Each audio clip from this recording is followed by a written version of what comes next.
Welcome, Warriors. This is World Warrior 101, and today we're going to be talking about the Final Fight 2 and my experience playing this sequel. So, let's get into it.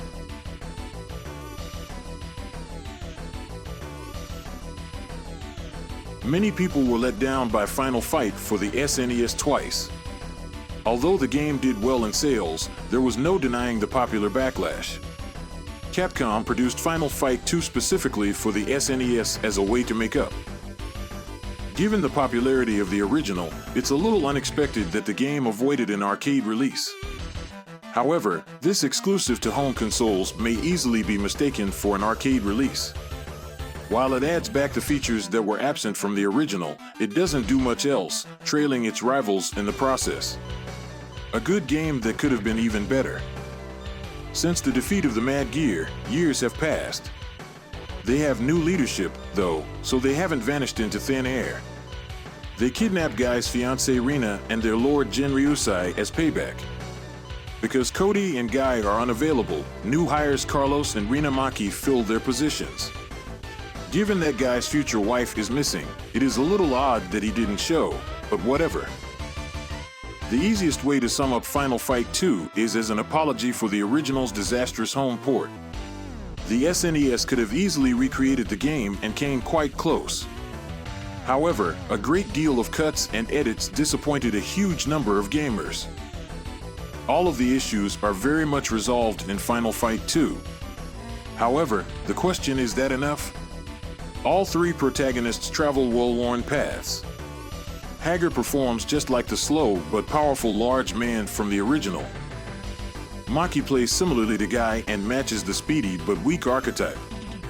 Given that they practice the same martial art, this makes sense. Cody's replacement, Carlos, punches with the same lightning-fast quickness. His sword is still a prop on his back outside of his special move, which would have been interesting to witness in action. The Mad Gear have a larger membership and have gone international. The altercation spread from Metro City streets to numerous locations across Europe. New foes outside of Anor and Rolento make up the complete roster, which has a new leader and new members.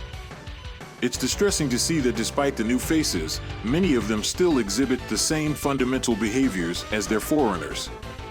This short game must be completed on the maximum difficulty setting to reveal the true ending. It's not really that difficult, and the outcome isn't really worth it. Especially considering how difficult it is to read through. The inclusion of two-player cooperative play and three unique characters makes the game strong, but it is also monotonous.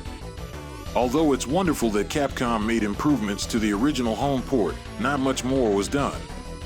Since they are so similar, Final Fight 2 might as well be the previous game's expansion pack. Guy and Cody and Maki and Carlos share the same playing style. If new characters are just more of the same as existing ones, that kind of defeats the purpose of introducing them. Despite the global setting, you will have encountered every adversary in the game by the end of the first level. The game doesn't have a diverse cast of enemies, so it is hugely disappointing to fight the same 3 or 4 guys at least 25 times in every level. If battle were more engaging, some of these issues might be overlooked. But regrettably, the game's move set still maintains the same restrictions. It was revolutionary in 1989. But the genre had developed throughout the years. Numerous games, including Denjin Makai and Streets of Rage 2, provided complex combat options that kept the games interesting from start to finish. It quickly becomes boring to use the same punch combo and 2 throws. Ironically, Streets of Rage, the series that served as Final Fight's inspiration, quickly outperformed it in terms of playability. Final Fight 2 looks great, but it is a darn shame the gameplay is not more engaging. Although it did not come from an arcade, it might easily be mistaken for one. In a side-scrolling brawler of that generation, these are some of the biggest sprites, and the motion is fluid. The game's visual variety benefits greatly from the globetrotting because each country has a unique aesthetic. Even while I enjoy Metro City's grimy vibe, the series needed to venture beyond of the city's streets. It was a smart move because the game looks fantastic. I wouldn't classify Final Fight 2 as a bad game, but highly unoriginal. Go into it expecting the exact same gameplay and nothing else, and you won't be disappointed. Thanks for watching, and we'll see you in the next played and reviewed video. Until next time.